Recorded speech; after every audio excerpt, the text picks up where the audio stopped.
Wake up. Monday, July 22nd. It is the week the NFL season officially begins for the 49ers. Larry, training camp opens Tuesday, also known as tomorrow. So it's good football's back, baby. Here we go. No question. Good morning to everybody. Good morning to Raphael 562 He says, good morning, Damon. Good morning, Larry. Good morning, everyone. And then he drops a like and subscribe, everyone. So please do.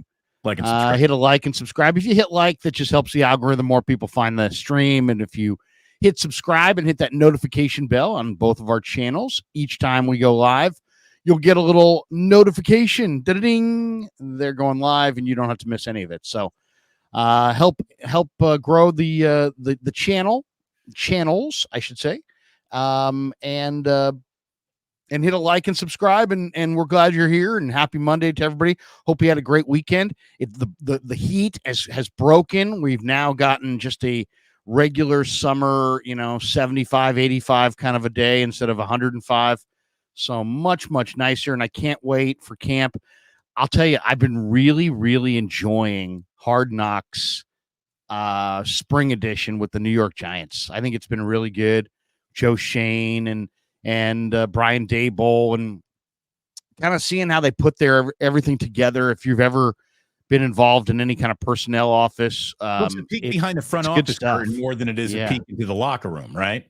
Well, because it's the off season, so there is no locker room. So it's just like, hey, but it's really interesting to see the dynamics that go on there, because John Mara, who's the son of Wellington Mara, who's the owner of the team, who's probably in his 70s now, he's very involved on a day-to-day basis with the New York Giants. And even though he's not the GM, he's not the head coach, he's very involved. And it was like when they lost Saquon Barkley to the Eagles in the division, and you could see it was like that did not sit well with John Mara. So to me, this is some of the really interesting stuff. So we've had a glimpse inside the New York Giants off season through Hard Knocks, and it's been good, and it's gotten me ready for, I think, training camp. Hard Knocks might be the Bears. Yep. I'm not really sure which one it is. There's three of them this year.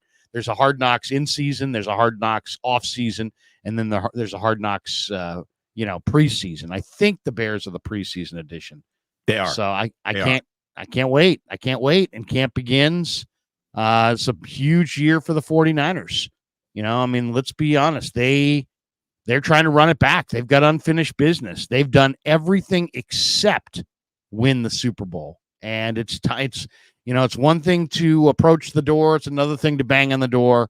Sometimes you got to kick that MFer in. And this is hopefully that year that the Niners kick in that MFing door and win that 6th Lombardi and bring that down to Santa Clara. So it's been, Damon, it's almost been 30 years. It was 1994 Niners that were the last team to climb to the top of the mountain with Mike Shanahan as the offensive coordinator. Here they are 30 years later with the son trying to get that 6th.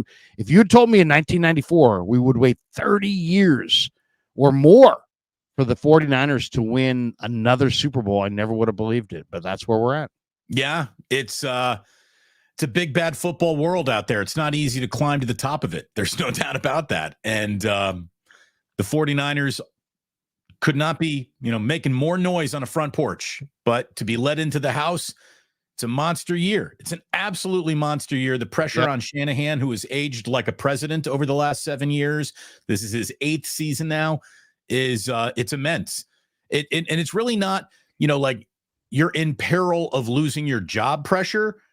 It's bigger than that almost. It's living in your father's shadow. It's knowing that you've got a team that's ready to go, knowing that your locker room is officially ready to go, and you have been anointed as one of the brightest, best young coaches in all of football so long ago, you might not even be really classifying or checking the box of young coach anymore. Like Kyle Shanahan is a middle-aged NFL coach now, and he wants this badly. They're built to do it. Now we got little moments of, acrimony heading into this season, but here's the real skinny of it all, Larry. No matter what happens, it's got 49 days to come together. 49 days until the start of 49ers football. That's how far away it is from Monday night, New York Jets, September 9th. We are 49 days away from kickoff of 49ers football. So again, awesome to have you here. Thank you for watching. Thank you for liking and subscribing. Someone in the chat said that they would not be liking my channel until I came out a Kings fan. I'm going to tell you right now, I don't think I'm a Kings fan, but light the beam. I'm not anti-Kings, so I expect to see one more. I could have swore coming through these earphones, I heard someone just say, light the beam. Light the beam. I don't care. Light the beam. Light the beam. Light the beam. Oh my God, no. As long as it ain't against the Warriors, light the beam. I don't care. I don't care anymore. Good for my Kings fans, Sac State buddies. You got DeMar DeRozan, but and maybe you're better than the Warriors this year. There you go. We'll find out. I'd love to see the Kings win a title. It'd be great. We're not going to go down that road right now. It is Wake Up, and we have something else to talk about here, Larry. And we'll get to Brandon Aiyuk in a little bit. Of course, it's the headache that hasn't gone away. Kyle Juszczyk, though, as today's thumbnail suggested, a little bit of the focus of the start of the show here. Not exactly thrilled with his situation. Now, he's not going to come to work and be a grump or be a distraction in any way. Juszczyk is a pro's pro. Guy's just a fantastic, an A-plus type of person. He doesn't want to wear the hat of I'm a distraction, I'm the squeaky wheel asking for more grease or anything like that. But he had to sit down with Mike Silver of the San Francisco Chronicle, and he basically crapped all over the Pro Football Focus ratings that have been descending on his career since his Super Bowl season with the Niners. And then he got into the fact that he felt a little bit disrespected by the Niners by asking him to take a pay cut and restructure. And it sounds like he is sort of blaming a descending Pro Football Focus grade on the Niners feeling like they were within their right to come in and ask him to take a pay cut or be released. And he says to Mike Silver, had I been released, there were several teams waiting for me. Well, of course there were. This guy's a Pro Bowl fullback. He's an 8-time Pro Bowler. But teams that carry fullbacks, Larry, those are further and fewer between. And I'm sure Kyle Juszczyk would have had a suitor, but it wouldn't have been at the price point that the 49ers had walked away from it. I know that you and I talked about this and how Guerendo might be a replacement for him already, but we don't talk about Kyle Juszczyk very much. He's a really good guy. He's a very good player. And he had his own little drama with the 49ers this offseason that's kind of coming into focus right now. Well, and, I'm sorry for him that his feelings were hurt, but, this is the NFL, and it's rough. As far as, his Pro Football Focus grade, I don't, where do we put Pro Football Focus? It's like it's notable, and that's it. That's about it. That's what I would say. I would say, I'm interested to see what their grades are, but I definitely don't take their grades to the bank. And I'm not saying that he's right and they're wrong, or they're right and he's wrong. I haven't done the work, and I won't begin to make the, try to grade their grade. But I did watch every 49er game. And I know this guy's been paid handsomely to be one of the best fullbacks in pro football. He's a unique player because when you think of fullback, you think of, hammerhead, a guy that, he can be a lead blocker. He'll create room. You run behind your fullback. It's a surefire touchdown. He's not that kind of fullback. He's more of you can throw it to him out of the backfield. You can put him in motion. He can be your wildcat quarterback. He can do a lot of things. He's a little bit more weapony than he is just not a blocker. Hammer. Yeah, right. He's not the hammer. He's not. This isn't Daryl Johnston from 1993. It's not Mike. This is a guy. This is Allstott was kind of more of a runner. He was, running back. But this guy's not Tom Rathman. This guy's not that 245-pound hammer, and then he can just do a few other things, but not particularly well. He can do those other things really well, and except he's not the hammer lead fullback. I also think he's been compensated really, really, really handsomely. I do not think that Kyle Juszczyk can go back and over his NFL career and be like, you know what? I didn't maximize my earning potential. I think he's I think he's made every nickel, especially when you think about the supply and demand now on his position, where there's hardly any supply. There's not a huge demand, but he's at the top of the supply list. Larry, I'd wager without even looking or having done a stitch of, research on this at all. I haven't Googled it. I bet you that Kyle Juszczyk has made more money in the NFL than any fullback in football history. I bet you he's the highest career earning fullback in NFL history. I mean, that thing always goes up. So the newest players always tend to make the most, but you're probably right. I mean, why wouldn't that be right? I mean, I bet you that is indeed the case. And he says his play has not declined. And I would tend to believe him that his play probably has not declined, but his money will be declining because of his age and because of Brock Purdy, and because Brock Purdy's going from $900,000 to $60 million. And because the Niners are so deep and so loaded with star caliber talent, and this guy's on the wrong side of 30. So, I mean, this is it. I would say this is his final year with the 49ers. Almost for sure. Yeah, I would almost guarantee that too. Let's look at this from a few different angles. Let's just start with Pro Football Focus grades. The Pro Football Focus grade on Juszczyk during 2019, during Kyle's first Super Bowl year, was a career high 73.8. 73.8 out of what? I don't know. It's like a 90 or something. Pro Football Focus grades are sort of like quarterback ratings. I have no idea what math is used to even deliver the number that we all then focus on. But here we are. So he's 73.8 in 2019. This past year was his worst Pro Football Focus grade at 56.7. As you just said, Larry, you would tend to believe him that he's not falling off, as would I. To me, there is no real difference between the way Kyle Shanahan played or used Kyle Juszczyk this year as opposed to the Super Bowl year in 2019.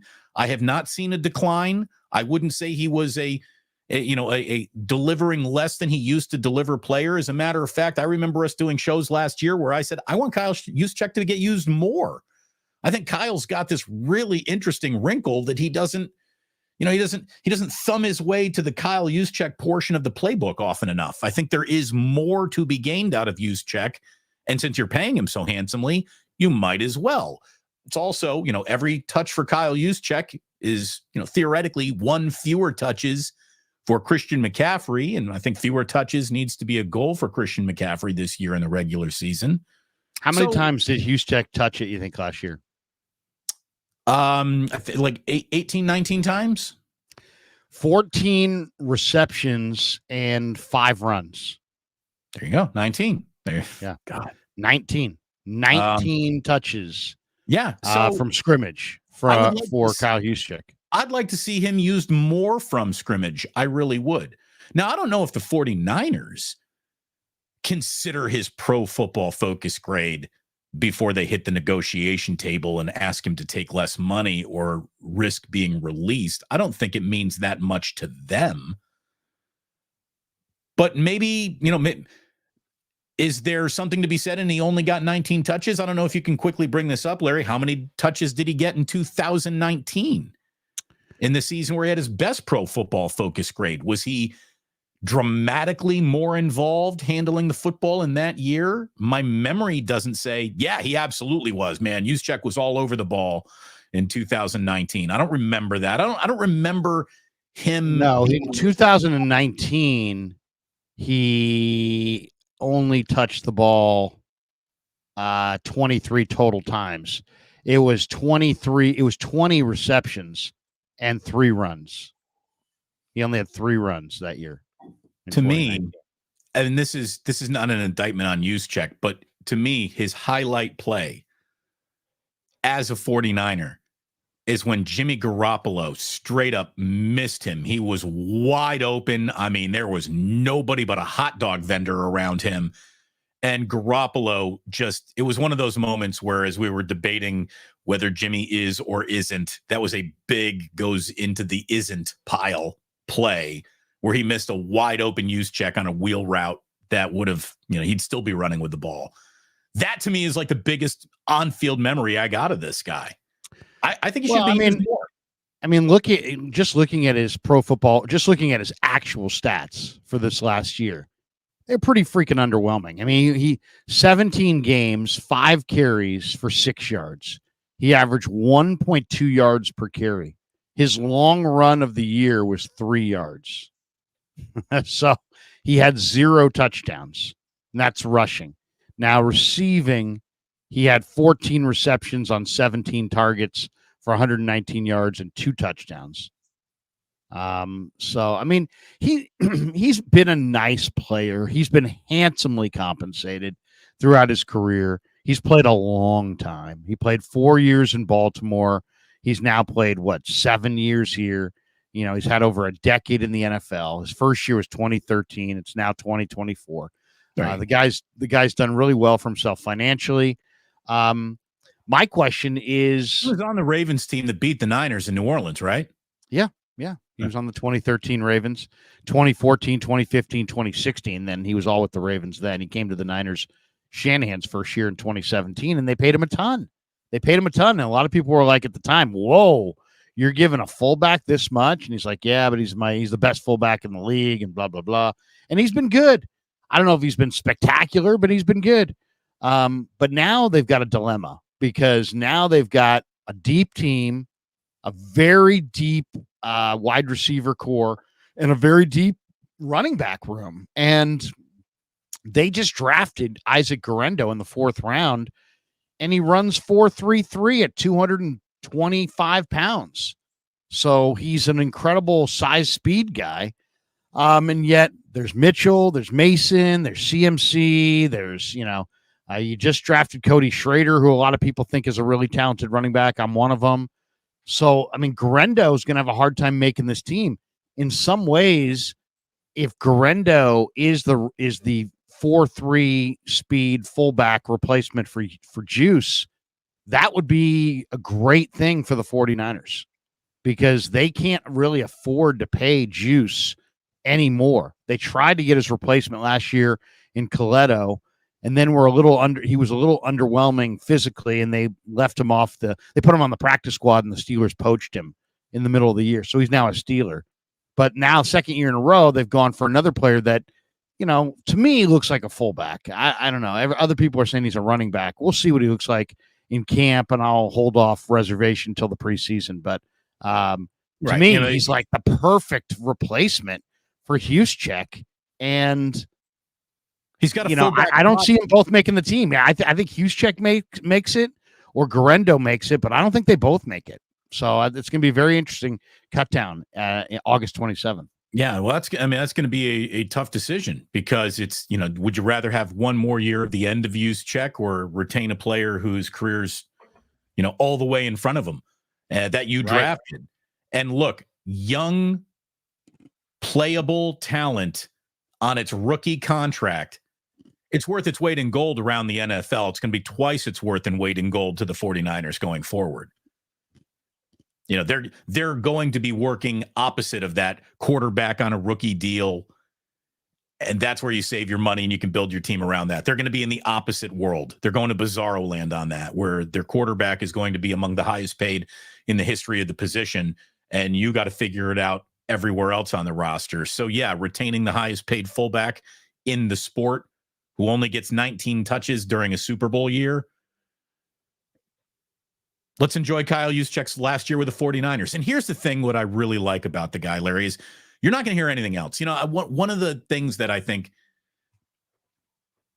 bothers me, like the most common fan misunderstanding about the team, is that there is acrimony among 49ers players that the franchise does players wrong. That is not the position of the 49ers locker room. They're not tuning out Kyle Shanahan. They're not frustrated with the way that the 49ers do business. A couple guys are, but it's not the overwhelming theme in the locker room. This is not a divided locker room. This is not a distracted locker room. This isn't an angry at ownership locker room. And people are trying to paint it like that. Just, I think, looking at everything through the prism of the Brandon Aiyuk offseason. And I think nothing could be further from the truth. I think that if you took a poll the 49ers locker room respects the way that the 49ers do things and go about their business as much as any team or group of players feel that about the team that they play for. Like, the Niners are in very good standing with the players. Yeah, I mean, I won't go as far as to say, you know, how the players feel about the team and this and that. I don't I don't know how the players feel about the team, to be honest. But I think there's mutual respect for John Lynch and the way he goes about, you know, being the face of the franchise. I think everybody understands that Parag Marathe is a very tough negotiator, that the Niners historically are very tough negotiators. But I think since Lynch showed up, there's a mature adult who's kind of the public face of the franchise. The players respect what he did as a player. They respect what Shanahan has done as a coach.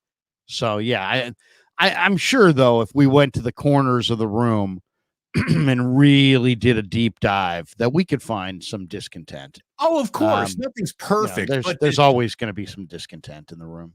To present the 49ers as they do wrong by their players and their players don't appreciate the situation they're in, that's misrepresentative of what's really going on in that locker room. Not everybody. I just haven't seen that. I haven't seen anybody say that.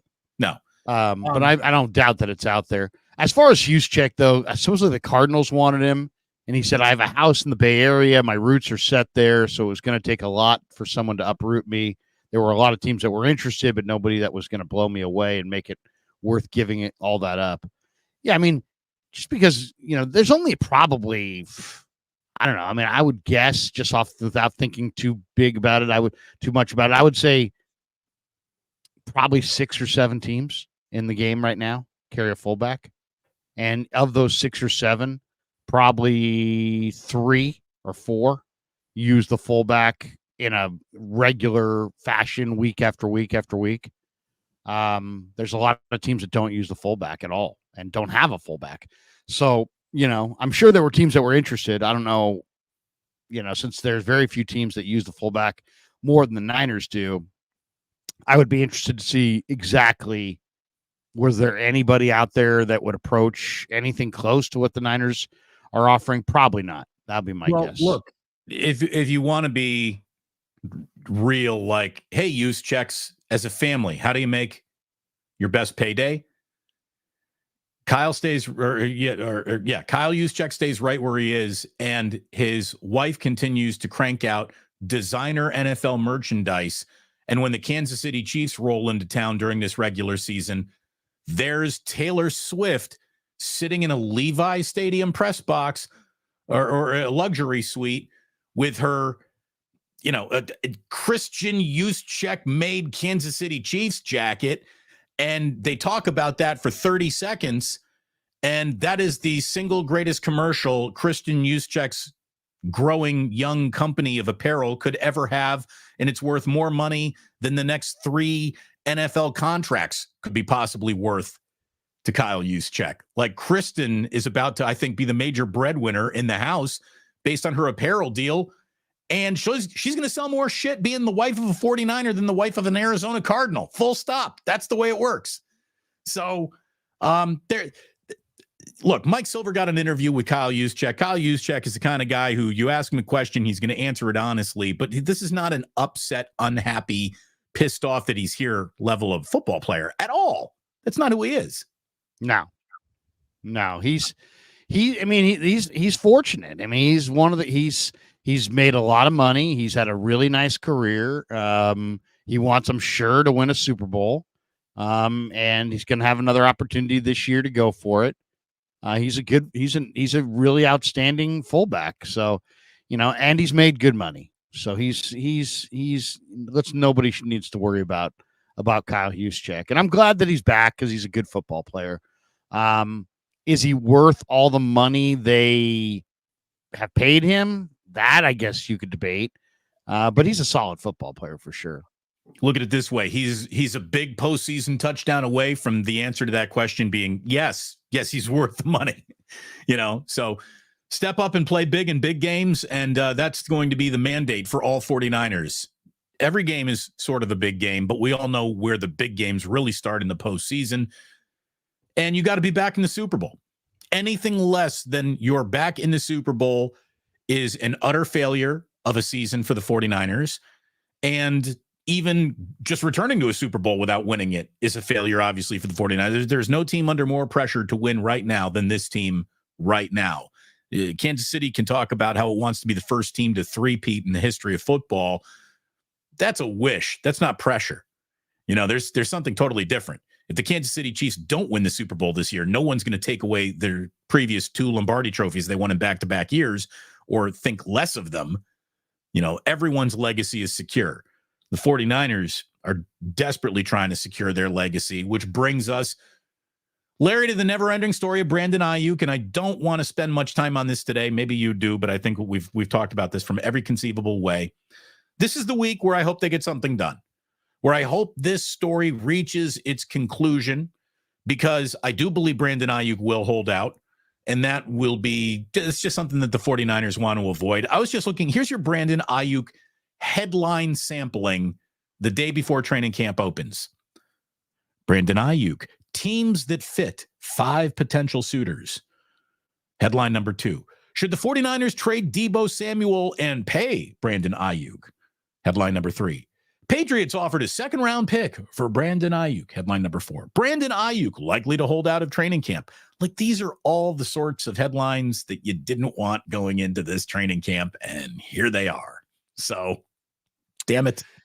Just the way it is. It's just the way it is. Yeah. I mean, this is how it goes. I mean, this is unfortunately a reality of recent 49er history. They get involved in these contract snafus, and sometimes they get solved on time, and sometimes they get solved just in time. Sometimes, and we'll see. Maybe this one won't get solved at all. There's a few thoughts on this thing. One, I think it's. So I decided I would take a deep dive and look at, what's on YouTube in relation to Aiyuk. And, so I stumbled onto a couple Steeler podcasts, and I'm listening to these guys go through their thoughts on this potential trade. And it's just so obvious that these Steeler people are just absolutely, they cannot separate their fandom from logical trade talks. So this guy, I'm watching this thing last night, and this guy's like, I'm going to talk about the 3 players that I think are most likely to go for one of these guys to go for Brandon Aiyuk. Okay, so now it's 3 players, but only one of them is going to San Francisco for Aiyuk. And I'm like, well, this should be good. Let's see what 3 players he picks. So what they're saying, basically, Shanahan would have his pick of these 3. Well, they're saying these are 3 players that the Steeler podcaster could envision the Steelers parting with for Brandon Aiyuk. Okay. So it's not quite like this is what the Niners want. It's more like, this is what, these guys are just so wrong. So, okay, first of all, the first thought you would think is, some good young, either draft picks, right? Or some good young player. They start with, who was the first guy they threw out? Oh, the first guy they threw out was Dan Moore. Dan Moore Jr. Okay. He's a backup offensive lineman, isn't he? He is a 25-year-old backup offensive lineman from Texas A&M who is not their starter. We're not talking about their starting left tackle. We're talking about their backup tackle. Okay. So their backup tackle, they feel like, and they're like, well, we've got Dylan Cook and we've got Tyler Beach and we've got other guys, Devery Hamilton. We don't need Dan Moore.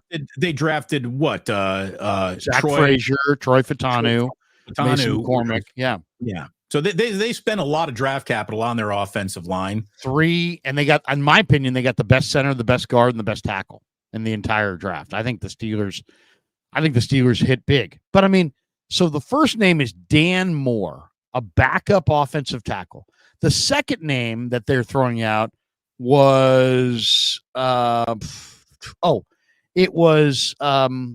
the outside linebacker, Alex Highsmith, who's not bad, but once again, Alex Highsmith is just, he's just all right. I mean, he's okay. He's a 20. I mean, he plays opposite TJ Watt, so he gets a lot of one-on-ones. And the third name they threw out was, he's like, well, they need a free safety. So you think, well, who's the Steelers' free safety? It's Minkah Fitzpatrick. Now, they throw out Domante Kazee, the backup free safety. And I'm thinking to myself, and wait, just one of those guys would be enough to trade for Brandon Aiyuk, according to the Steelers. Domante Kazee, Alex Highsmith, or Dan Moore Jr. plus like a day 3 pick. And it's like, are you kidding me? This is a 26-year-old all-pro wide receiver. Your other wide receivers not named George Pickens are Roman Wilson, Van Jefferson, Calvin Austin, Scotty Miller, Quez Watkins, Dez Fitzpatrick, Marquez Callaway. Do you see what I'm saying? A bunch of donkeys who can't play. And it's amazing that the Steeler people are so ridiculous. So the Niners want your backup left tackle or your second best 3-4 edge rusher or your backup free safety, and they're going to give you a 26-year-old star wide receiver who's about to have the best 3-year run of his career for that. I mean, it's just what? I mean, come on. I mean, it's just it's absolutely crazy. So I was thinking to myself, what's a fair deal? What's a fair deal for Aiyuk? I mean, forget Steeler fan and forget this over the top. I want 2 number 1s and all that. What's a fair deal for Aiyuk? And to me, with the Steelers, I mean, if you said, to me, this would be a fair deal. Aiyuk to the Steelers with Cam Latu and Josh Dobbs for Peyton Wilson, Darnell Washington, Justin Fields, and a 3rd-round pick. Now, why do I have that deal? I have that deal because, one, I think that one of the major weaknesses for the 49ers is, can they win any games if Brock goes down?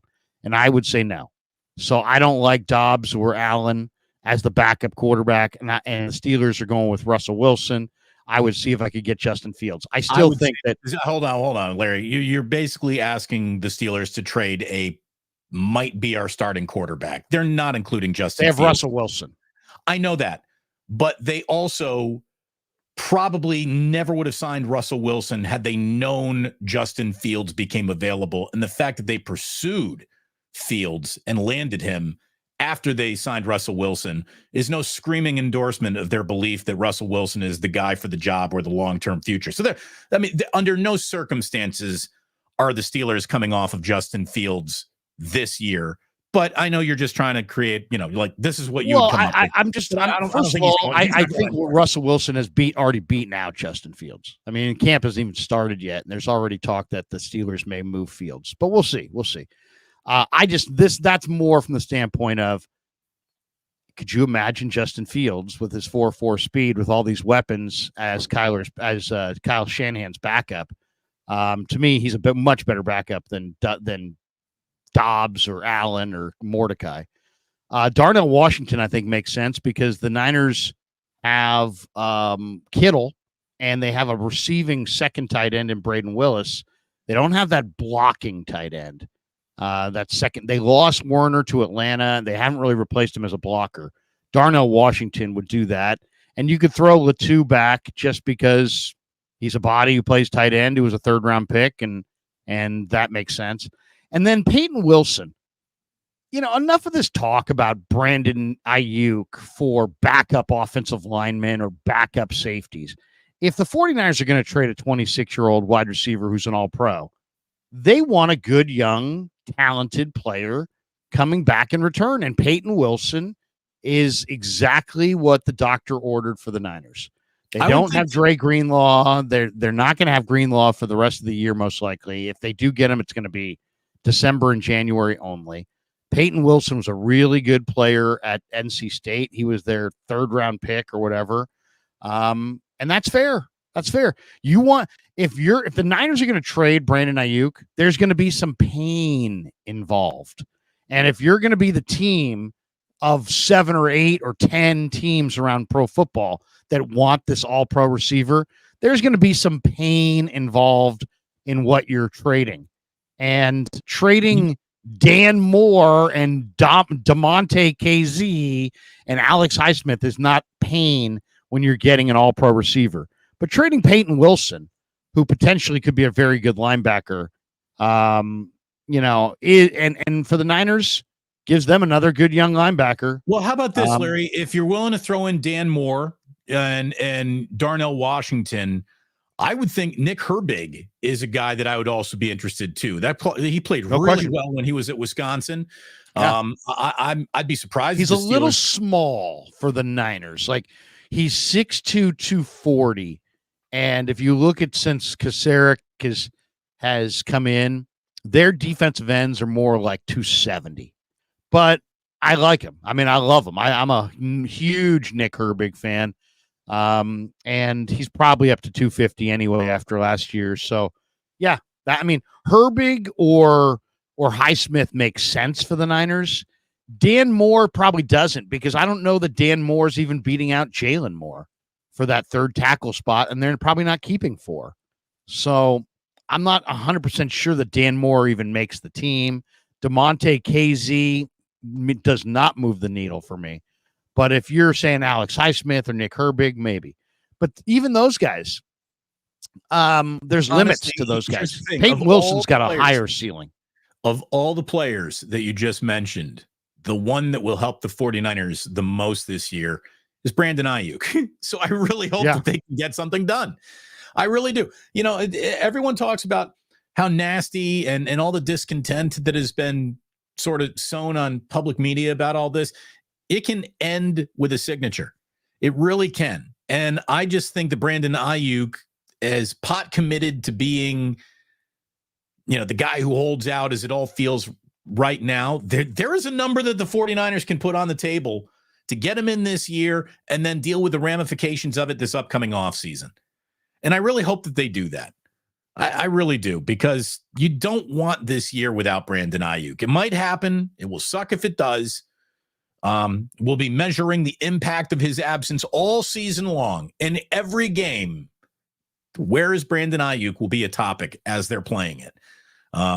If he's not on the team. So I really hope that it can happen. There's a part of me that thinks, it's just frustrating. I don't like these headlines. I don't like the distraction.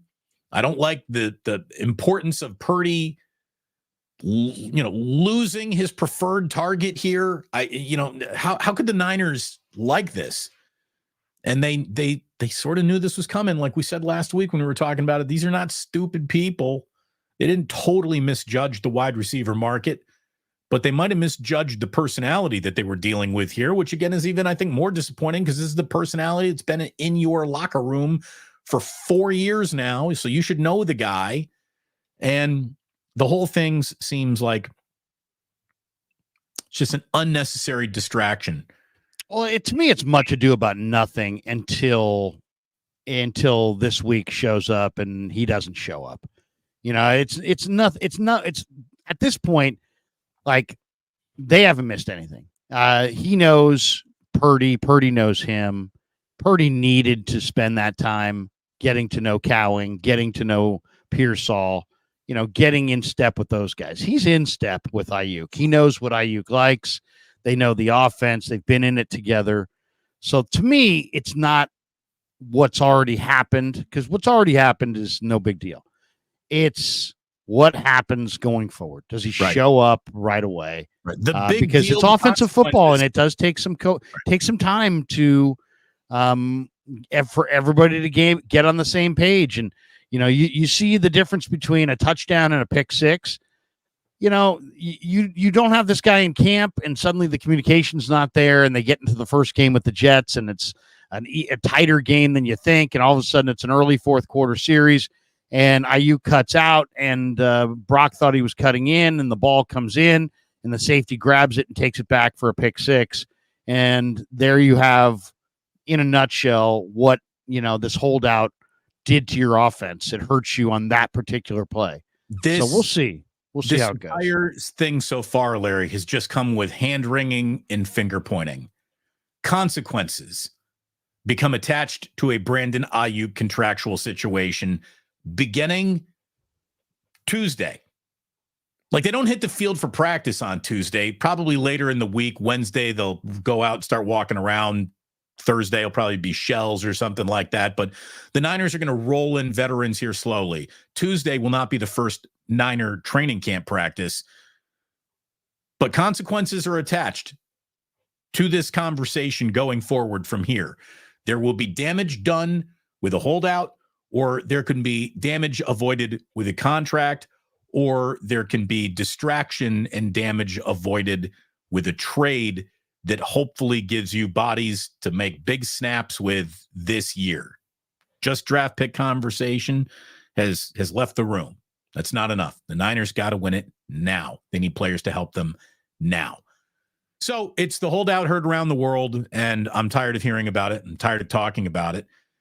There's another holdout that hasn't gotten much attention here, Larry, and it probably doesn't deserve much attention because everyone seemingly knows that there's going to be, conclusion reached quickly. But Jordan Love has got a little mini holdout right now of Green Bay Packers camp. Jordan Love says that he will not practice until he and the team agree to a contract extension. Brian Gutekunst has said, the general manager, that he's optimistic that they're very close. We want the same thing. We're working hard to get it done. That's what he told reporters. That Love's agents says that, everyone understands they're trying to get it done. And, the Packers understand where he's coming from. He doesn't want to play without some guaranteed money coming up. And it's kind of the situation that Brandon Aiyuk is in too. But Aiyuk's not the quarterback. This is the quarterback. So expect a Jordan Love contract announcement in the next 48 hours, Larry. They just signed Kenny Clark to a big money extension. Maybe they freed up some cap room by doing that. But yeah, I mean, they have yet to reach an agreement. I guess Love's camp informed Brian Gutekunst on Sunday that he would not take the field until an extension agreement is reached. So he's not gonna be holding out. He's gonna hold in. So he's gonna go to camp. He's just not taking part in the drills. And this has kind of become a common strategy to avoid fines. It's like, you know what? I'm not going to risk getting hurt. But I'm also not going to give you the satisfaction of being able to find me. So didn't Melvin Ingram with the Chargers invent the hold in? I'm not sure who invented it, but it's genius. It's genius. It's like, hey, you know what? You're not going to take money off my plate in the form of, penalties because I'm not there. I'm not going to get fined. And yet I'm not going to go out there without proper assurances, financial assurances, and risk paralysis, because that's what you risk anytime you step on a football field. You just, and they're just not going to do it. So, we'll see. I mean, Love was a 2020 first rounder. They're saying the AAV that he's expected to land is right around $50 million. Wow. Well, it's going to be one of the stepping stones of the Brock Purdy negotiation at some point here. It'll be a reference point. So, will they trade Jordan Love and go with Sean Clifford or the guy from Tulane, Michael Pratt? I hear that they're considering a package to the New York Jets to trade for Aaron Rodgers. Can you confirm? Yeah. Could you imagine that? But I mean, this is the NFL. I mean, you got to battle for your money. And the quarterbacks make a lot, but they still, there's still a process. You got to battle it out. And Jordan Love has been, only thing I'd say about Green Bay is I'd be a little hesitant to throw out the big cake for Jordan Love without seeing another edition of what he did. Because he really struggled and then took off. Right. And he had a 21 game stretch or whatever it was, 15 game stretch. He's had a great run. He had an awesome. I'd be a little concerned. I'd be a little concerned without seeing it again. I think I need to see it one more. If I'm Gutekunst, I think I need to see him get off to like a 5-0 start before I'm going to believe that this kid's worth the big cake. At the same time, though, Larry, he's not going to get you off to a 5-0 start because he's holding in, and you got to make that decision before you get to game time. So, that's well, and then look at the options. I mean, if Green Bay doesn't have him, they have nothing. Green Bay's quarterbacks, as I said, it's Sean Clifford and Michael Pratt. So Pratt's a rookie, 7th-round pick from Tulane. Clifford sucks. He played at Penn State. He was a 5th-round pick last year. They're basically a one quarterback team. They lose Love, and they're not winning. It is weird. Love does have some leverage in this, because you're way too late in the year to play the who's our quarterback. Speaking of who's our quarterback, one other story that popped up this weekend was John Harbaugh feeling that he had to defend Lamar Jackson. And I think that this is another one of those moments, Larry, where, we do know that the noise the media makes and social media makes gets back to players and it gets back to coaches. And these players and coaches are kind of keeping receipts. I think that this, we could substitute the name Lamar Jackson for Brock Purdy and do the same kind of segment about the 49ers, although Kyle Shanahan hasn't come out for a 2-minute, 43-second response, which John Harbaugh did. John Harbaugh, when asked about the criticism directed at the NFL's reigning MVP, he filibustered his answer a little bit. Like, this is obviously something that, he didn't just want to wave his hand and go along to the next question. He wanted to answer this. And he says, quote, "There are a lot of great things said about Lamar, but there's a lot of stuff that's said that you just got to scratch your head and kind of wonder, like, what is that person even thinking? But we do take it personally," he says. Now, I think the same thing could be said for a portion of the way that Brock has been covered. Like, it's literally that they're a group of 49er media people, content creators, whatever you want to call them, who are existing in a universe where observable reality refuses to sway their opinion. Like, you didn't like Brock from day one. Okay, now in day number 300 of Brock, your opinion has to have changed a little, right? Well, for some guys, no, he's still awful at this. Well, he finished top 5 in MVP voting. So maybe you're a little wrong on this, and he might be a little bit better than you want to. No. Did you see the Warren Sharp stat from over the weekend about completion percentage on passes of 20+ yards? No. So he went through the entire league, right? And he put out a tweet, completion percentage on passes of 20+ yards down the field. So, of course, anytime you see a completion percentage on passes of 20+ yards, it's going to be a somewhat low completion percentage. It's a number that's built to be small. Right. So the lowest completion percentage in the NFL on passes of 20+ yards down the field last year was 8%. And it belongs to Mac Jones. Okay. The second lowest, that his wide receivers sucked. So. Right, is right. Yeah, exactly. Another guy who had a super low percentage, but it was 22%, blowing away Mac Jones. Bryce Young, another guy who had kind of questionable receivers last year, rookie from Carolina, 22%. Right, okay. But it speaks to his arm talent, right? There you go. He still did it at 22%, even though he's throwing guys with frying pan hands out there. 28%. Patrick Mahomes checks in at 28%. By the way, Joe Burrow. I did see Burrow's Mahomes uncorked throw across his body against the direction he was moving. That was unbelievable. Like, Patrick Mahomes from training camp uncorked one of the 5 greatest passes you'll ever see in your life. Oh, he's a freak. Joe Burrow, 29%. Okay. Right. Josh Allen in a group with Jalen Hurts and Justin Herbert and Lamar at 32%. Jordan Love, who we were just talking about, 36%. Justin Fields, 41%. We also mentioned him. Trevor Lawrence. By the way, that's a bigger number than I would have expected for Justin Fields. I know. He actually had some connections with Darnell Mooney this year. Trevor Lawrence, 43%. Kirk Cousins, Stafford, and Goff at 48%. CJ Stroud at 49%. All right, so what's Brock? Top of the list, number one percentage in pro football, 55%. Brock fucking Purdy.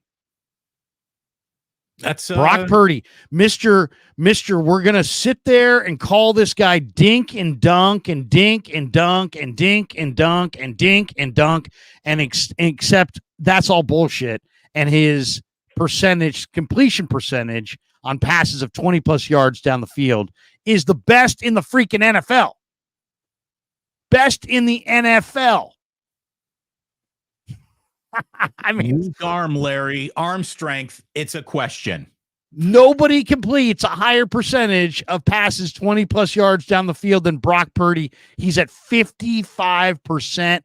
There's only one quarterback in the league outside of Brock who's 50% or higher, and it's Tua at 50%. But I mean, right. And he's throwing to like the best wide receiver in the game. Mahomes is at 28%. Burrow's at 29%. Josh Allen's at 32%. And Brock Purdy's at 55%. That is an eye-opener. He's scrutinized and he's criticized to the level where it's unfair. And that's what John Harbaugh is saying about Lamar Jackson. So, by the way, Lamar Jackson, he's been around forever now, right? Guess how old Lamar Jackson is. Don't look it up real quick, Larry. I know. I would say 28-7. You're right. He's 27 years old. Feels like he's been here forever. He's only 27. He came out at 20, I think. He is the youngest two-time NFL MVP since the AFL merger. Since 2018, Lamar Jackson has the second best regular season record in the league. His team is 58-19 when he starts. He's led Baltimore to the NFL's best records in 2019 and in 2023. But he's struggled a little bit in postseason games, losing 4 of the 6 playoff games that he's been in, and that's what everyone scores against him. It's like, you'll give him an MVP, but then insist that none of that matters because the postseason hasn't gone according to plan, as if he's the only Baltimore Raven out there deciding how these games are played. Now, he did have a bad AFC title game at home, losing, 17-10 to Kansas City just this past year.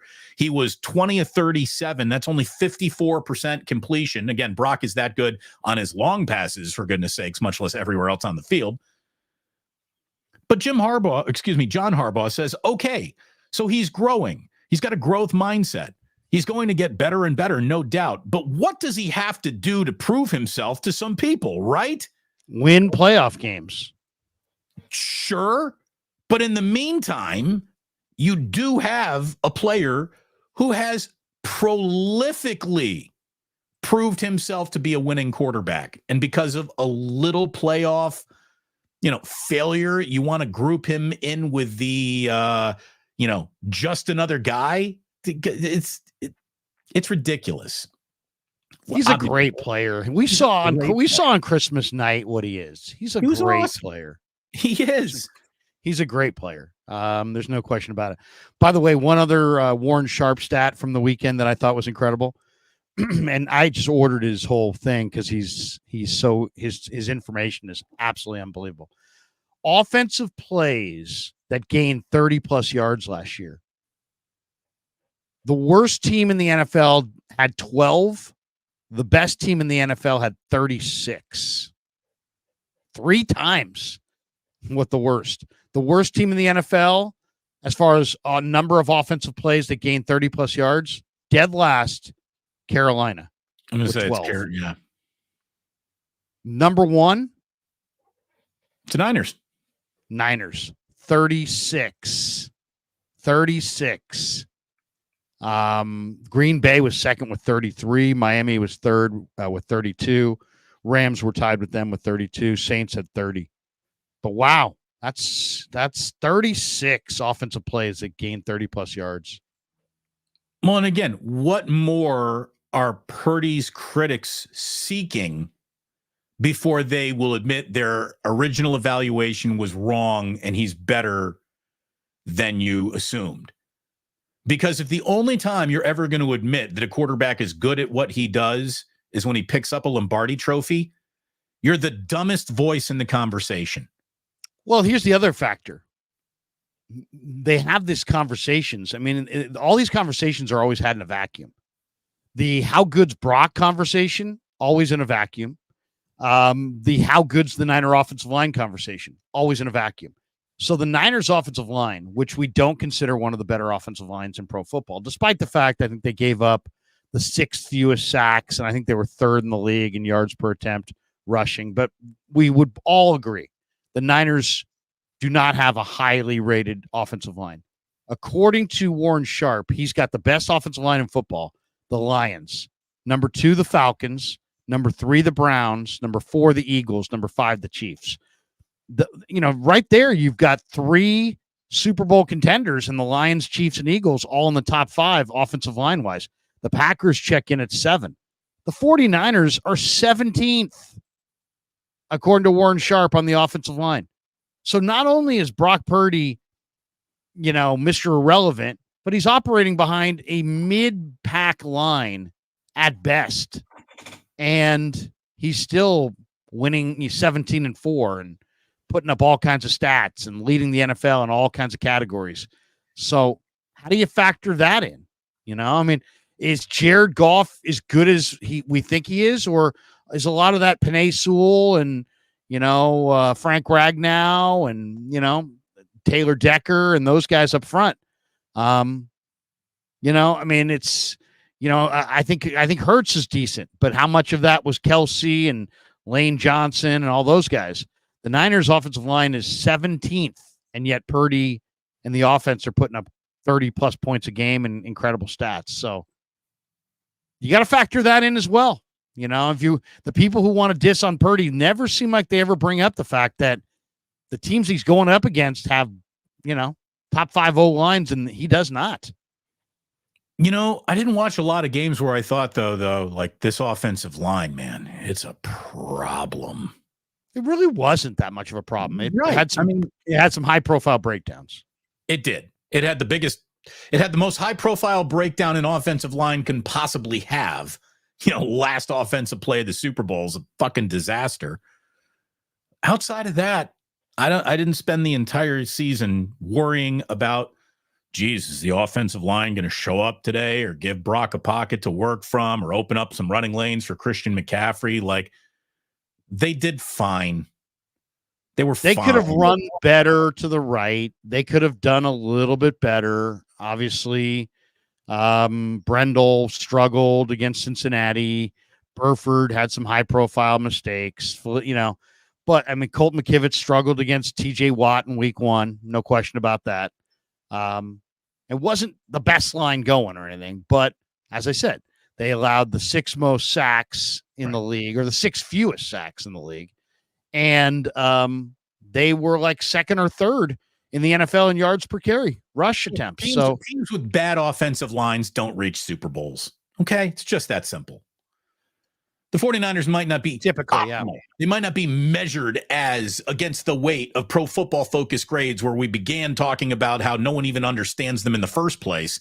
The 49ers offensive line was so bad last year, they were in overtime of a Super Bowl. It's pretty close to being okay too. So there's, you can get bogged down in minutia, and you get bogged down in grades and other people's opinions and all this stuff. Like, use your own eyes. They were pretty damn good. Yeah, honestly, they really were. So it wasn't a stellar line, but and obviously we saw a breakdown, a very poor timed breakdown. But overall, I think line play in the NFL there's a lot of teams that are pretty challenged. I would love to see the Niners, though, and I don't know how you feel about this, but to me, if there was going to be like one kind of like surprise, let's say, of Niner camp, if I could pick one, I would love it if in their time away that they felt like maybe Dominic Pooney and Drake Nugent were upgrades on Feliciano and Brendel. I don't think that's going to happen, but I would love to see the 49ers inject some youth and some athleticism and some power into that offensive line. And how about this? I don't care about the age of any youth or power on the. I just want a little bit better play. If Dominic Puni represents, 5 fewer breakdowns in his play, if he were to be inserted over Burford or Feliciano, then play him. That's who is going to make the fewest amount of mistakes. That's what they're looking for. And this is what Burford has been criticized of. Chris Forrester said he is a physical specimen. He just needs to come in there and lock in and not make mistakes. He needs to be more focused. And if Burford is beaten out on technique of focus by a rookie, shame on him. He will have deserved to have lost his job. Feliciano, again, if you can't beat out Feliciano at the end of his career as you're beginning your career, shame on you. So, I mean, Burford was a 4th-round pick. Brendel was a street free agent. Feliciano has floated around. He's a veteran journeyman. I mean, it's not like if you pulled Brendel for Nugent, you're pulling Mike Webster in his prime. You're not. Okay. Right. You're just not. And it's not like if you said, hey, Feliciano, we're going to have you be the jack of all trades backup. And we're going to go with Dominic Puni. It's not like you're making one of the big errors of all time. Will Feliciano be more consistent than Puni in the first half of the year? Yeah, probably. But I think it might be time to inject some more talent, power, youth, athleticism, speed to their offensive line. To just run it back with the same O-line, I don't know about that. I would rather I'd feel better about their line if they made a couple of changes to it. Just because I didn't like what I saw from Brendel and I didn't love what I saw from Burford and Feliciano, and at times McKivitz as well.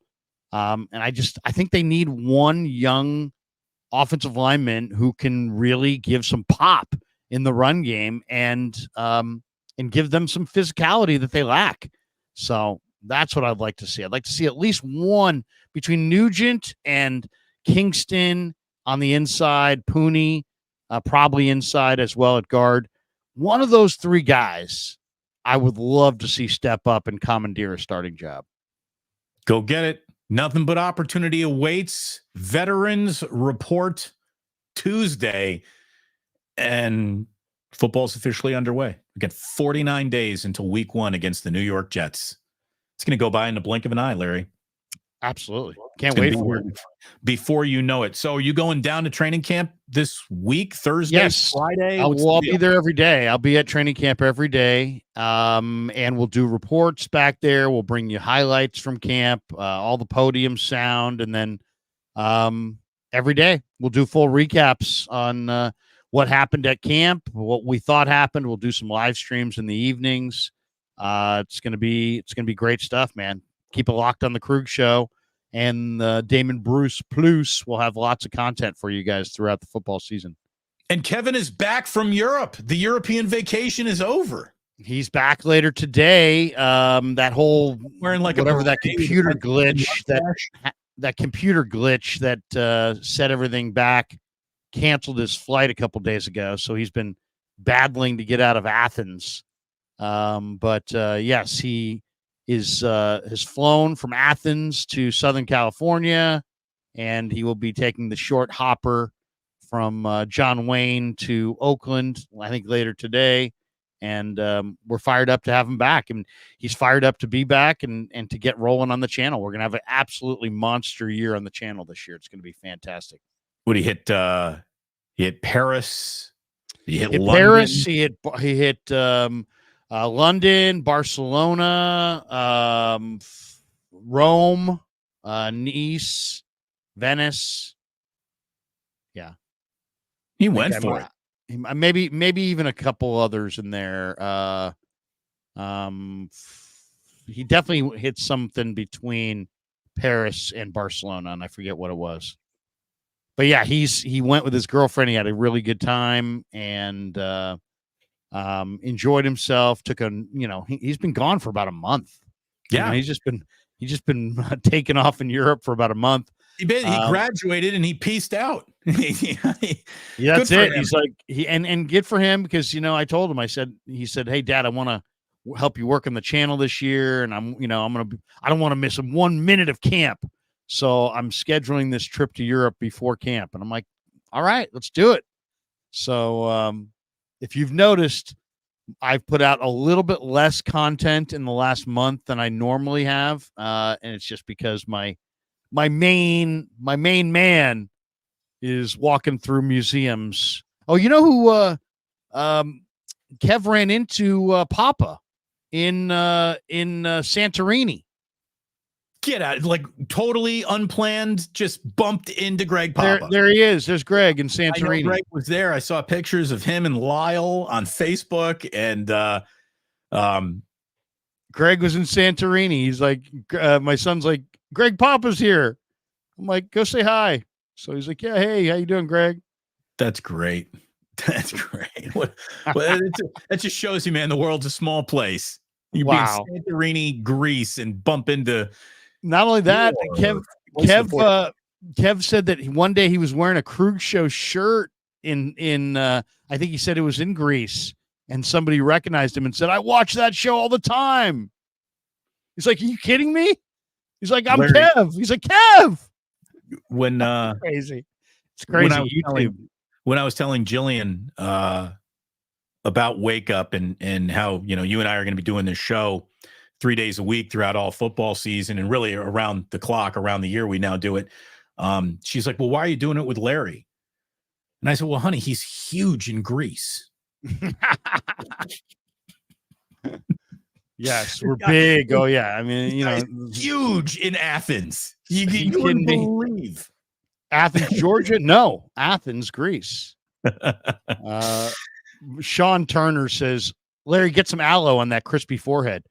My wife yesterday said, hey, let's go to the pool. So we haven't spent a lot of time at the pool, but we decided to take in the nice weather at the pool yesterday. So yeah, not only that, you wear a visor?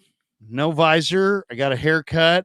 And so it's very, it's very, very short. And then I've got a little burn going up top here. I've got to get my pre-camp burn in before I, have to lather up. I've got my camp hat. I've got camp, everything. Camp shorts. Have you ever been a visor guy? Would you be comfortable being a visor guy? No, I feel like that's a life choice. It's a Kirby Smart thing. It's a Gruden thing. It's a golfer. It's Davis Love the third. Yeah. I don't get the visor. What's the point? So you want your hair to breathe? Is that what it is? It's like I guess. You want to either show off your salad because you're proud of it, or you want it to breathe. You think that just, a ball cap is too constrictive. I don't know. I don't know. I don't wear tons of hats because I don't like that sweaty, hot feeling on my head. But after 3 or 4 days of training camp, you'll see me down there. And Kev went and worked for Novo Construction one summer in Austin. So he got me a Texas hat, right? A white Texas hat. And like a cowboy hat? Is that no, UT, University of Texas, a white with the longhorn. Yes. And I'm an A&M fan, but I reluctantly wear it, but it's a white hat. And a white hat is definitely is a cooler hat at training camp. So I've brought it with me to training camp for those long days where I can just feel myself burning, where I'm like, absolutely, there's no more lotion involved here. It's time to put a hat on. So I always carry with me my Longhorn hat. Well, like 3 times last year, I put it on. The one time I put it on, Deshaun Jameson, who went to UT, intercepted a pass at practice and then fist bumped me on the sideline because he saw the UT hat. There you go. Like, hook him, Larry. Hook him. He gave me the hook 'em horns. And then I had a couple players come up to me and give me the upside down horns. Yeah. Like down with Texas. I had a few of those last year. And Colton McKivitz on more than a couple occasions was like in the middle of O-line drills, Damon, you'd be like, Krueger, get rid of that terrible hat. Like right in the middle of an O-line drill. You're hearing Colton McKivitz yell, Krueger, that hat sucks. He went to West Virginia. Needless to say, Big 12 rivals. There you go. I'm ready for a little college football. By the way, I got I got College Football When does 25 that start? for PlayStation, and Do you? I've been playing it. I've been playing a ridiculous amount of video games for a 49-year-old man with 2 kids and a lot of work to do. It's all right. My kid plays a lot of video games. I don't play a lot of video games, and it's like I need to be in like kind of like a carefree attitude. Like, you know, I mean, it's got to be like I got to have literally nothing to do. I mean, if I have anything to do, if I got to load the dishwasher, if I got to walk the dog, if I got to go shopping, if I got to do anything at all, I can't play video games. But if I have absolutely nothing to do, you know what? Video games is a lot of fun. What's your favorite household chore? For me, it is dishes. I don't mind doing dishes at all. I like doing dishes. I think there's something weird and satisfying about unloading and loading the dishwasher, which is odd because I hate laundry. I hate laundry to my core, to the point where I don't do it. Like, I would have it farmed out if it were. Yeah, I don't do laundry either. My wife does the laundry. I do load the dishwasher. Favorite. I don't know if I would say it's a favorite. I mean, I do all the heavy lifting, right? So it's like if we're gonna take the Christmas tree from the top of the Tahoe, carry it in the house, and put it in the stand, you know, you're your home's roadie. I'll carry it. I'll carry it off the thing, and I'll hold it there as somebody gets on their hands and knees and screws it in. I'm a laundry guy, and I'm what other household duties are there? My single favorite thing, technically out of the household, though, I love mowing my lawn. I don't have much of a lawn. Is that a code for something? I got a patch of grass. No, when I say mowing the I lawn, love mowing my lawn. I love mowing my lawn, dude. I do. I love it. If you wouldn't have this were radio, that would have been isolated. I would have said back to the producer, "Hey, Lucas, did you get that? Did you get that? Did you get here? I'll see if I can get Lucas. I'll see if I can get him to say it again. I'll see if I can get him to say it again. I like mowing my own lawn. Did you get a clean copy of that, Lucas? You got a clean copy of that? All right, we're good. And then every time for the rest of time, you know, we dropped it in on you anytime. But do you have a lot of lawn? So we got a little patch in the backyard. It's about the size of a first down. Okay. And in my front yard, it's a comically small patch of grass. And I tell Jillian, I'm like, if I can't keep this small, eensy, weensy patch of grass green and properly mowed, I'm not a man. This is all I have to do. I guess the one thing I do like is I like cutting the fruit trees. So we have an apple tree and an orange tree on our patio. And you know the way it works. It's like, oh, that's great, until the fruit gets rotten and starts to fall and rats start jumping into your tree and you can hear them, and you know what I mean? Then all of a sudden it's not so great. So I bought a picker. It's a gigantic red pole with a cage on there. Have you ever seen a fruit picker? Yes. It looks like a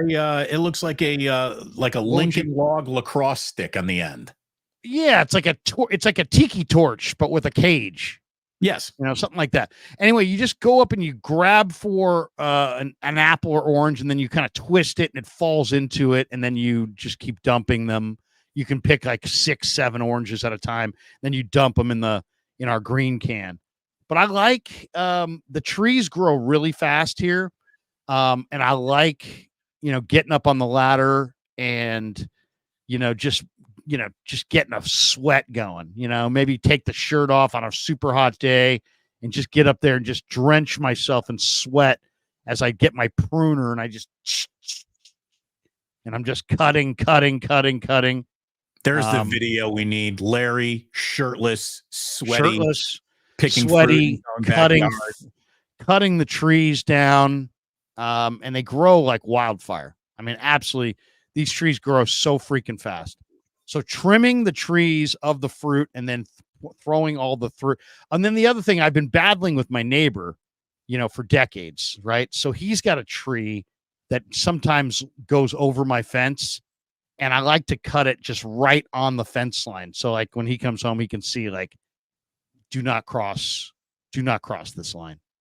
You know what I'm saying? So I trim his tree back from blocking my windows. That's that's the Bay Area right there. It's like, we don't have a lot of distance between you actually have a separation. See, I grew up in a house in the Sunset where our neighbor's house literally was 1 inch from our house. Right. Touched your house. It touched the house. Yeah. So, but you don't have that. So you're very fortunate. But yeah, we're in that spot now out here in the burbs where our neighbor is like right there on top of us. So yeah, cutting the trees. The rest of the one that I absolutely run from, where I'm just like, where's Dad? I don't know. He was here a second ago. Anytime Penny vomits, I'm out. Oh yeah, Dog vomit. I mean, it's like, it's not fun. That's usually when I buy my wife a card, some flowers, and just say, you know what? I love you. And then that's when she's like, why are you saying that? I'm like, because you cleaned up Penny's vomit and I didn't. I go way out of my way to thank Jillian. Every time there's a fresh load of laundry done, kind of folded on the end of the bed, and I'm just, thank you, honey. Thank you. Yeah. Really, you don't like laundry. You don't even like the clean laundry. You can't fold the clean laundry. I could fold clean laundry. I just don't want to do all the dirty laundry. I think folding is my least favorite part of the process. I don't want to fold anything, dude. I just want it there. I just want it clean and at the ready. I don't want to be responsible for any of it. Does she have to put it in the drawers and in the? Oh no. She draws the line at that. Here's your stuff. Go put it away. I believe her direct quote was, "I make twice the money you do. Put your own clothes away, motherfucker." I believe that was the direct quote. It's very direct. It was a direct quote. It's very direct. And you know what? For the last year and a half, she's been accurate with that. So we need a big football season here, Larry.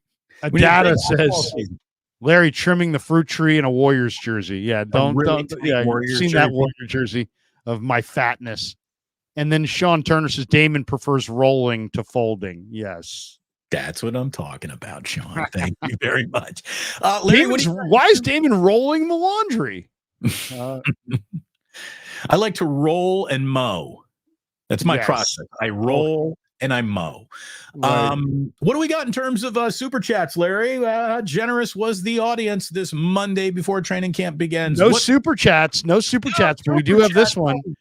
49ers need to be on Hard Knocks. Oh, the last thing Kyle Shanahan wants. The last thing. We would enjoy it. It would be interesting for us. I would love it, but you know what? I understand fully why they don't want to be on. It gives your opponents an advantage on you because your philosophies and your mindset and what your preferences are, there's no way to do a Hard Knocks without somehow having somebody in your organization express traits of players that you like and this and that. And why would you want to give your opponent insights? And then why also would you want like the back end of your roster? Like Brock Purdy was technically in the back end of the Niners roster at one point. Now they never subjected him to waivers. But let's just say they had done Hard Knocks that summer, and let's just say Purdy was pretty good, but not quite as good.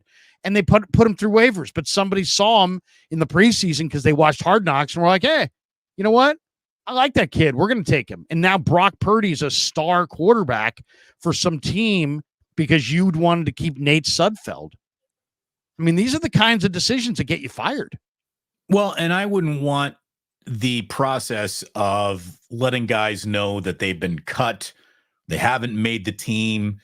And that's, Hard Knocks loves those moments. They want those moments of the, we have bad news for you, we're moving on. And it all happens very professionally and unemotionally, but that moment sucks. No one likes to be a part of that moment, and to have it captured and, put on TV. That's a rough one. That's pretty intimate stuff. D's, by the way, commenting on your union, said when Damon's channel, and it's not Damien. Seriously. When Damon's channel blows up, Let's see her talk then. Let's hear her talk then. There, I told you, honey. Yeah. By the way, she is, You don't make 2.5 times me. You only make 1.75 times me. Oh, that's it. That's it. Don't you walk around here trying to make me feel less. Oh, well, I guess maybe it's okay. There you go. We got countdown. Invader 49ers. There are secrets that you keep. Oh, just kind of a cryptic comments. Just out of no. We're very transparent here on the show. This is a secret-free program. Let's see. So we're officially, Larry, 1 day away from the start of training camp. From reporting day. They report tomorrow. They practice, I believe, Wednesday or Thursday. 4 days away from the beginning of the Summer Olympics. I'm looking forward to that. We're 19 days away from the first preseason game now, less than 3 weeks away from the 49ers putting it on against the Tennessee Titans, and then 49 days away from Monday Night Football week 1 against the New York Jets. It's taken forever to get here, but this is all going to go by fast now, and thank goodness, because I'm ready to go. We need football back. I need it back in my life. We need it back on our channels. We need it back in our minds. I'm tired of talking about theoretical football. I want to be able to react to actual football games. That's when it's the best. So really looking forward to this season. Looking forward to us doing Wake Up 3 times a week, Monday, Wednesdays, and Fridays. Hopefully everyone watching makes it a part of their weekly plans to spend your mornings with us, reacting certainly on Mondays to what the 49ers just did. And then on Fridays, getting you ready for everything that's about to happen over the weekend. I know I'm going to be doing a post-game show. Larry, you're going to be starting your post-game show after I get going. And then when my post-game show concludes, I'll be joining you on your channel, kind of the same rhythm that we were in last year. And, man, I'm just looking forward to it, brother. This is going to be so fun. And it's going to be awesome. The expectations are just through the roof, and you couldn't want anything more. And I guess like 49ers fans, I know you really want your Lombardi trophy. I know you really want it. Don't be miserable on your way to try to get it. Stop being so miserable. You're in a situation as a 49er fan that most fan bases envy. Don't let all the social media nonsense and bullshit and haterade that everyone's trying to pour for everyone affect your brain or your mindset. You should be very excited, very happy with the situation your franchise is in, and they're trying to do something very, very special. It's going to be a great year. I really think so. I think it's going to be a year where Brock, I think he's going to win the MVP, Larry. If he does win the MVP, sky's the limit. I think this guy's going to have a monster fucking year. I really do. I do too. Who would you say, we'll finish up with this one. Kyle Posey on Niners Nation today has an article out, and it's just entitled, "Which 49er player will break out in training camp?" Training camp breakout? And these are sometimes very easy to predict, but sometimes very difficult to predict. There's going to be somebody that we haven't talked about that is going to have a bust out camp. Who's on your breakout list? Breakout, I guess, would have to be defined by somebody who's going to make a significant stride forward. So how the man who's been a rumor, how interesting would it be for the 49ers if the light came on, he stayed healthy, and Danny Gray kind of figured it out a little bit? And they really did have a deep threat representative on the field that they could play, who's not a possession guy, who's not a yak guy, but a run past you and catch the football in the end zone type of guy. That would be a huge wrinkle. Jacob Cowing's name came into my mind before I went to Danny Gray, but Cowing, there is some expectation with him being a draft pick, where Danny Gray is off the team unless he plays himself onto it in training camp. So maybe him. I was going to say Malik Mustafa, but you said, it would be more of a surprise. Like, I'm not going to be surprised when Mustafa gets snaps all season long. He's built to do that. He's going to get it. But how great would it be if he were, hey, I'm your starter. You don't have shit to worry about on your back end. I'm the guy. That would be awesome. Or, if Talanoa Hufanga came back in week 3 and there was no place for him to play because Jair Brown and Malik Mustafa were so entrenched. We're so entrenched. I got two. I got two guys that I think I'm really looking for to potentially break out. Don't say Ricky Pearsall. Too obvious. No, I'm not going to go Ricky Pearsall. I like Drake Nugent, the Stanford kid who went to Michigan, and just I watched him in drills this spring, and he's just strong. He's smart. I think there's an opportunity there. I don't think Brendel's got as tight a hold on that starting center spot as the rest of the guys do on their spots, and I think you got Ben Barch, who's going to be in the mix, and you got other guys, Kingston and Bryson Mays. But there's something about Drake Nugent when you watch him practice. He just stonewalls these defensive linemen. His two-hand shiver, it rocks them back. Smart player, tough player, broad, a little shorter than you want. It's why he was available when the Niners got him, right? Yeah, if he were 3 inches taller, he's a 4th round pick. Yeah, he looked good. I mean, as far as just the mini camp, you said who looked good? That guy looked good, right? He's but it's really they're not stonewall line of scrimmage. They're not. I mean, there's the defensive linemen are not coming at him full bore. We don't know yet, but yeah, he did. Right. He looked good. He looked good. He looked good. He's one for me for sure. Drake Nugent. And if I was going with a second guy, I think I'm gonna go. It's hard because I think I'm gonna go with Braden Willis. Braden Willis just, his game is he's a receiving tight end, so he's replacing Dwelly, and Dwelly's gone now. He's in DC, I believe, or forget where Dwelly's. Maybe Atlanta. Dwelly's in Atlanta. No. Warner's in Atlanta. No, they're both in Atlanta. Oh, really? Oh, they're both. Yeah, they signed them both, so they're both in Atlanta. But yeah, Warner's definitely in Atlanta too. But Braden Willis, I think, is going to have a real breakout. Why? Because his game is he's a receiving tight end, and he catches balls down the field, and so that is kind of for a tight end, that's an explosive player to add to the mix. This guy didn't do anything last year. He didn't catch one ball.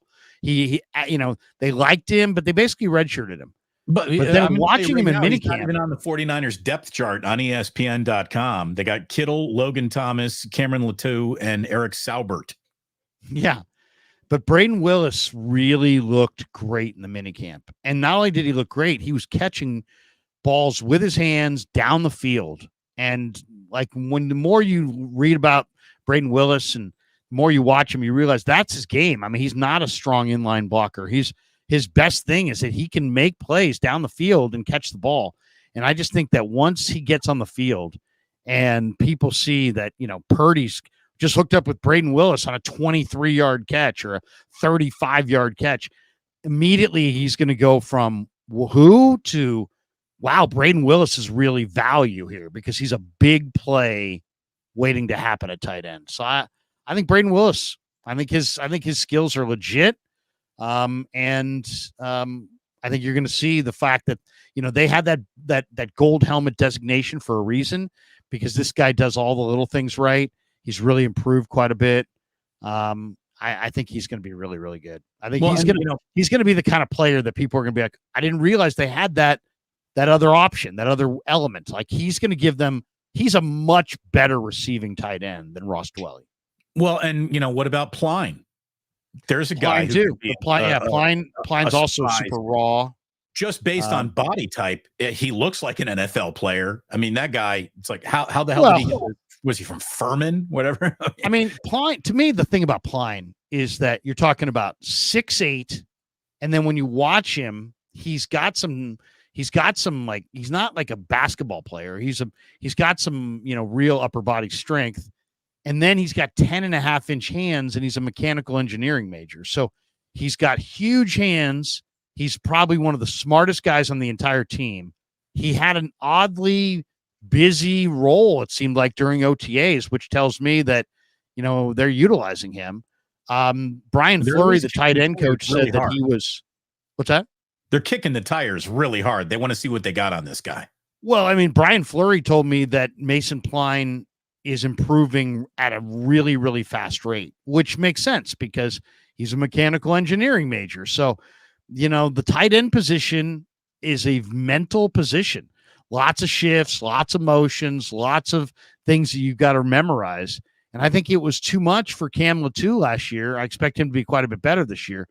But a guy like Pline, who's really, really smart, it's going to benefit him. I think there's a chance that he makes the team. The guy that I'm not 100% sure about is Logan Thomas as far as can he stay healthy. If Logan Thomas can't stay healthy, I think the tight end trio could easily be Kittle and Willis and Pline. Sounds about right to me. Yeah. I mean, Logan Thomas has got starting tight end experience and reputation as a number 2. Maybe that helps him overcome the wear and tear that is, taking him out of some play. And we'll see. We'll see what Logan Thomas actually has. But the 49ers did jump on him. Or he might not even make the team. So this guy's been around the block. This guy's been in Arizona, Miami, New York Giants, Detroit, Buffalo, Washington, and now the Niners. So he's been, and he's had some failed physicals, and he's had some injuries, and so we'll have to see what he looks like. But he is 6'6", he is 250. He's a former quarterback. He's got good hand-eye coordination, and there should be some jobs open at tight end. Thanks so much for being here with us. We'll be back on Wednesday to tell you what the first day of training camp actually sounded like. Any news that have come out, obviously leaning hard into hopefully reaching some conclusion on Brandon Aiyuk. We'll see if that doesn't materialize this week. But actual football, actual practice, actual things happening, not just us thinking out loud about a football team. And that's what this week promises. Thank goodness. Thank goodness. It's good to have it here. Larry, that's it. That's all I got on my end. It's time for us to bolt for the door. One guy who's a football guy who's getting ready for camp in Jacksonville is me, Trent Baalke. And don't forget that, we paid Trevor handsomely. Yes, I took Trayvon Walker over Aiden Hutchinson, but I wrote his name down in an envelope. And I said, you know what? Trayvon Walker, no matter what. And Damon, I may have fucked it up, but I fucked it up on my own terms.